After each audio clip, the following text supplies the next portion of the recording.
एक रोड ही बंद करना है, एक दूसरा चलता रहना।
बहुत सारे जो है रूरल एरियाज़ में कई इलाकों में जो है कॉलेज नहीं है, स्कूल नहीं है, यूनिवर्सिटी नहीं है, तो वहाँ पे सब जगह जो है ये यूनिवर्सिटी, स्कूल और कॉलेज बनाए जाए। बहुत सारे तलबा जो कई इलाकों से आते हैं, जैसे बलूचिस्तान, एक्स फाटा और केटीके, वहाँ की जो है स्कॉलरशिप ख़त्म कर दी गई है। हमारा मुतालबा है कि स्कॉलरशिप को रिस्टोर किया जाए और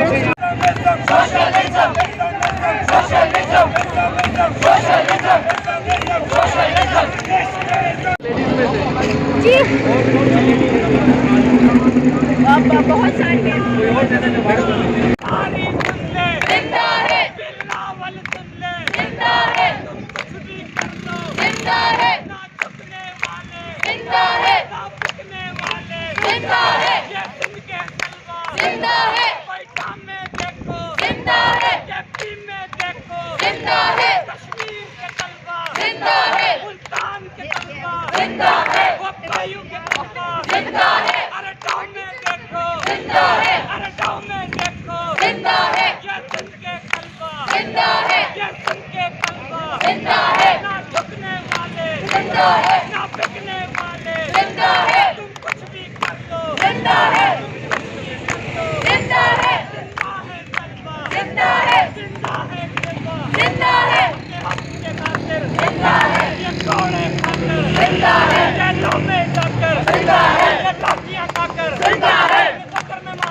Socialism!